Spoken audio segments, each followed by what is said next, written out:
Hello अस्सलाम वालेकुम दोस्तों। और वादे के मुताबिक अब दिन में 2 से 3 वीडियोस के साथ मैं आपके साथ जो है वो ख़बरें लाया करूँगा। और बहुत शुक्रिया आप लोग की पसीराई का गुज़िश्ता तमाम वीडियोस का। इसी तरह बस आपसे दरख्वास्त है कि जब भी अगर आप मेरे चैनल को पहली मरतबा देख रहे हों तो प्लीज़ चैनल को सब्सक्राइब करके बेल आइकन ज़रूर दबाइएगा। इससे होगा ये कि दिन में 3 से 4 जो major cricketing Pakistan cricket sports updates मैं अपलोड करता हूँ वो फ़ौरी तौर पर आप देख सकेंगे। दूसरा, एक हफ़्ते की तातील के बाद मंडे से मैं अपना शो डॉन न्यूज़ पर दोबारा शुरू कर रहा हूँ। तो 5 से 6 बजे ना सिर्फ वहाँ मैं शो शुरू कर रहा हूँ बल्कि इंशाल्लाह एक सेगमेंट भी शुरू कर रहा हूँ जो कि सोशल मीडिया और फैंस रिलेटेड होगा। और आप सबके जो ट्वीट्स हैं आस्क रिप्ले या आस्क गफ़ार के ज़रिए आप जो हैशटैग से मेरे यूट्यूब, फेसबुक और ट्विटर, इंस्टाग्राम, टिकटॉक सब जगह करेंगे उसको मैं स्क्रीनशॉट के साथ प्रोग्राम में इंशाल्लाह शामिल भी करूँगा। जनाब, पीसीबी का एक बड़ा अहम इजलास हुआ और इस बारे में बात करना बहुत ज़रूरी है, जो कि ये था जनाब पीसीबी बोर्ड ऑफ गवर्नर्स का 72वां इजलास। पीसीबी के तमाम तर जो माली मामलात और बड़े डिसीजन होते हैं उनकी अप्रूवल आइन के मुताबिक यहाँ लेनी होती है। पहले मैं आपको पीसीबी का प्रेस रिलीज बताता हूँ जिसमें कुछ बड़े फैसले हुए हैं और फिर अपना तज्जिया और फिर आपकी भी राय इसमें तलब करूँगा। डोमेस्टिक क्रिकेट के फ़रोग के लिए 4 अरब 50 करोड़ रुपये के फ़ंड रखे गए हैं। पीसीबी डोमेस्टिक क्रिकेट की फ़रोग के लिए 12 ग्राउंड्स की देखभाल खुद करेगा। अच्छा जी, इसी तरह जो सबसे बड़ी चीज़ जिसमें आप लोगों का इंटरेस्ट है कि डेवलपमेंट बजट से Gaddafi stadium, National Bank stadium Karachi और रावलपिंडी स्टेडियम के लिए अपग्रेडेशन प्रोजेक्ट के लिए 12 अरब 80 करोड़ रुपए रखे गए हैं। इसी तरह जी पाकिस्तान में 100 ग्राउंड के अमले और देखभाल के लिए फ़ंड भी पीसीबी देगा। वुमेन क्रिकेट का बजट पहली बार 70 लाख से बढ़ाकर 2 करोड़ 40 लाख रुपए कर दिया गया है। इजलास में अगले बरस पाकिस्तान में आई चैंपियंस ट्रॉफी की तैयारियों के बारे में ब्रीफिंग दी गई। वुमेन क्रिकेटर के सेंट्रल कॉन्ट्रैक्ट में इजाफे की मंजूरी भी दी गई है। इसी तरह बोर्ड ऑफ गवर्नर्स को तीनों जो स्टेडियम है यानी कि नेशनल स्टेडियम कराची, कज़ाफ़ी स्टेडियम और रावलपिंडी स्टेडियम की अपग्रेडेशन प्रोजेक्ट पर भी ब्रीफ किया गया है। और चैंपियंस ट्रॉफी से कबल स्टेडियम की अपग्रेडेशन का काम मुकम्मल किया जाएगा। मोहसिन नकवी, स्टेडियम की अपग्रेडेशन से शौकीन क्रिकेट के सहूलियात बेहतर होंगी। चैंपियंस ट्रॉफी के लिए इंटरनेशनल मेयार के मुताबिक इंतजाम किए जाएंगे। इसी तरह चेयरमैन पीसीबी ने कहा कि टूर्नामेंट्स और मैचों के लिए नए वेन्यूज़ पर भी काम कर रहे हैं। चेयरमैन पीसीबी को वुमेन क्रिकेट को मजबूत बनाने के इक़दाम पर भी आगाह किया गया। और इसमें कौन कौन मौजूद था जी? Salman Naseer, Javed Murtaza chief financial officer, बजट कैम्प खदोखार, बोर्ड ऑफ गवर्नर्स के अरकान में चीफ सेक्रेटरी पंजाब जाहिद अख्तर जमान, सजाद अली खोकर, ज़फ़रुल्लाह, तनवीर अहमद, तारिक सरवर साहब मैं जानता हूँ ये मतलब एसोसिएशन से वाबस्ता हैं, डॉक्टर अनवार अहमद, मोहम्मद इस्माइल कुरैशी, मेराज महमूद, उसामा अजहर और director domestic cricket Abdullah Khurram यादी ने इजलास में शिरकत की।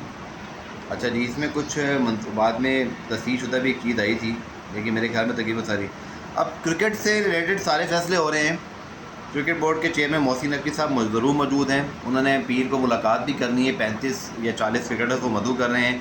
पीर को गैरी कर्स्टन और अजहर महमूद भी आ रहे हैं। बट मज़े की बात है कि बोर्ड ऑफ गवर्नर्स के इजलास में क्या ही अच्छा हो कि अगर हम क्रिकेटर्स को भी शामिल करें। ये सारे फैसले क्रिकेटिंग और साथ डेवलपमेंट है। चले डेवलपमेंट के लिए मोहसिन साहब या उनके जो चीफ फाइनेंशियल ऑफिसर हैं या जो उनके सीईओ हैं, ये उनका काम है। क्रिकेटर का इससे ताल्लुक़ नहीं, सिवाय इसके वो बता सके कि क्या होना चाहिए क्या नहीं। बट क्या अच्छा हो कि इस गवर्निंग बोर्ड के अंदर क्रिकेटर्स ही बैठे हों या रीजन्स के नुमाइंदे तारिक सरवर साहब के अलावा कोई बैठे हों, तो फिर कोई ये ना कह सके कि यार क्रिकेट बोर्ड के फैसले क्या क्रिकेटर्स ने किए भी हैं कि नहीं। लेकिन अच्छी बात यह है कि चले जी 12 अरब 80 करोड़ रुपये की लागत से कज़ाफ़ी और नेशनल स्टेडियम कराची और रावलपिंडी में अपग्रेडेशन की जा रही है। और ये बहुत अच्छा होगा क्योंकि चैंपियंस ट्रॉफ़ी से पहले ये तमाम वेन्यूज़ अगर अपग्रेड हो गए तो आपकी क्रिकेट का मेयार बेहतर लगेगा और ये होना चाहिए था जो बहुत पहले, अब ये हो रहा है। दूसरा जी, मंडे को जो इजलास है सुना है उसमें होना ये है कि डोमेस्टिक क्रिकेट के हवाले से ये करना चाहिए वो करना चाहिए और फिर गैरी कर्स्टन, अजहर महमूद को बुलाया गया। देखिए मेरी अपनी राय बिल्कुल इस बारे में मैं 100% क्लियर हूँ कि गैरी कर्स्टन अगर इस वक्त आपके हेड कोच हैं for the limited hours and जैसन गिलिस्पी जो कि आपके टेस्ट टीम के हेड कोच हैं और फिर अजहर महमूद जो के असिस्टेंट कोच हैं, अगर अब फैसले होने हैं तो ये तीनों करें। पहले भी ये हो रहा था यार कि गैरी कर्स्टन, ग्रांट ब्रैडमैन मौजूद हैं, बाबर आजम कप्तान मौजूद हैं, लेकिन वहाब रियाज, मोहम्मद हफीज़, इंज़मामुल हक, उसके बाद मोहम्मद हफीज़, ये सारे भी मौजूद थे। तो एक खिचड़ी सी बनी हुई थी। मेरे ख्याल में सिंप्लीफाई करने की ज़रूरत है। मोहसिन नकवी साहब एक बड़े जो है ना एक्टिव आदमी हैं, काम की स्पीड को करना जानते हैं। अपग्रेडेशन पे मुझे कोई डाउट ही नहीं है उनकी सलाहियतों को, जितना मैं जानता हूँ, जितना लोगों से मैंने सुना है कि ये अपग्रेडेशन वक्त पर हो जाएगी और ये बहुत बड़ा एक काम होगा जो मोहसिन नकवी साहब अपने दौर में करा लेंगे। बट मेरी अपनी ज़ाती राय में भाई, आप इन क्रिकेटर्स को बजा बुलाएं, उनसे सुने, फिर वही 1 महीने बाद आपको टीवी बैठ के उड़ा रहे हो। मोहम्मद हफीज़ ने पहले तजावीज़ दी, फिर वो उड़ाते रहे। मिसबाहुल हक ने भी यही काम किया, इंज़मामुल हक ने भी तकरीबन यही काम किया। देखिए, मैं ये नहीं कह रहा ये तीनों गलत हैं, सही है, तीनों के नाम हैं, शेब मलिक भी इसमें शामिल हैं।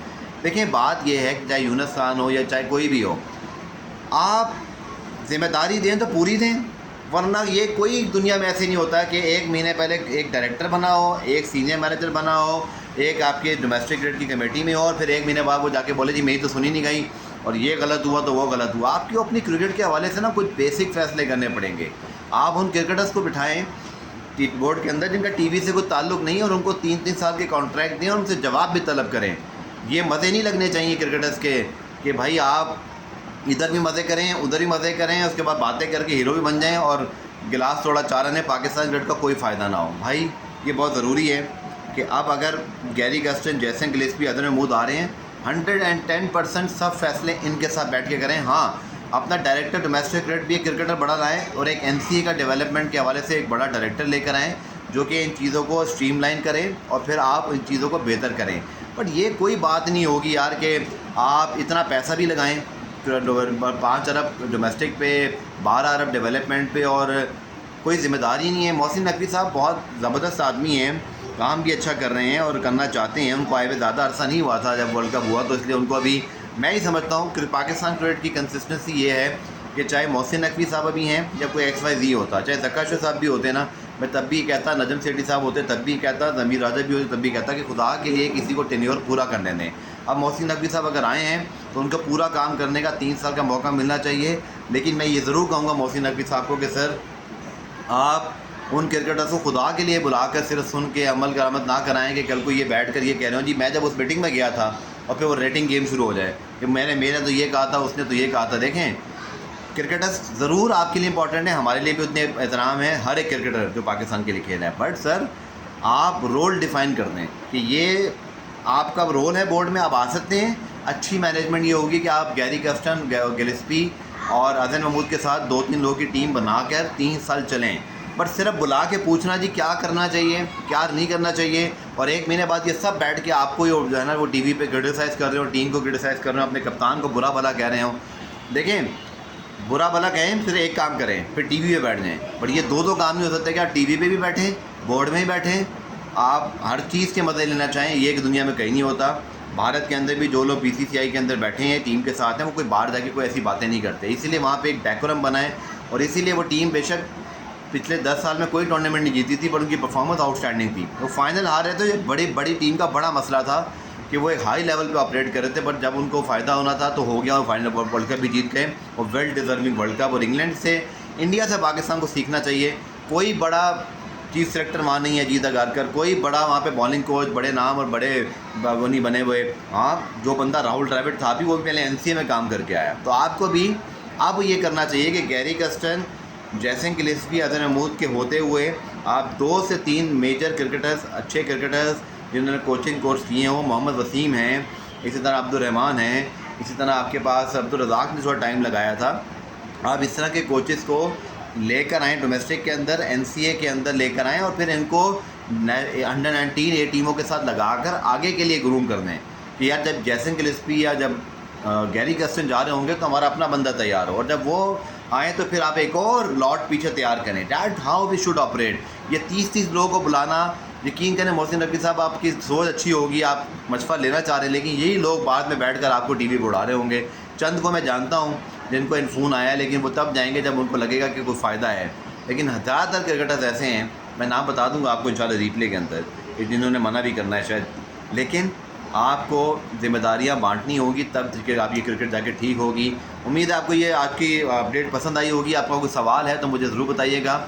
और इसी वैसे बाय द वे मीटिंग के अंदर मैं सुना है कि मिसबाहुल हक भी एक रिपोर्ट लेकर आ रहे हैं। अगेन मिसबाहुल हक पहले हेड कोच, फिर चीफ सेलेक्टर, फिर टीवी, फिर चीफ सेलेक्टर, फिर टीवी, और अब फिर वो ऐसे कैसे आप क्रिकेट चल सकते हैं? कि मिसबाहुल हक साहब इतने ही इंपॉर्टेंट आदमी है बोर्ड के लिए, तो उन्हें बोर्ड में लेकर आएँ, उन्हें डायरेक्टर डोमेस्टिक या NCA बनाएं, किसी को कोई इतराज़ नहीं होगा। क्या उनको आप चीफ सेलेक्टर बना दें, किसी को इतराज़ नहीं होगा। बट आधा वक्त टीवी पे, आधा वक्त सोशल मीडिया पर, आधा वक्त यूट्यूब पे और आधा वक्त यहाँ पर। ये समझ में आने वाली बात नहीं है और उम्मीद है आप सबको मेरी बात जो है वो समझ में ही होगी, लेकिन फिर भी अपना फीडबैक ज़रूर दीजिएगा। नेक्स्ट वीडियो में आपसे मुलाकात होगी। दिन में 3 से 4 ज़्यादा वीडियो, कम से कम 2 वीडियो डालूंगा। तो चैनल को सब्सक्राइब करके बेल आइकन दबाना, वीडियो को लाइक शेयर कमेंट करना ना भूलिएगा। इंशाल्लाह अब आपके पास रेगुलर अपडेट यहाँ पर आती रहेंगी। Take care.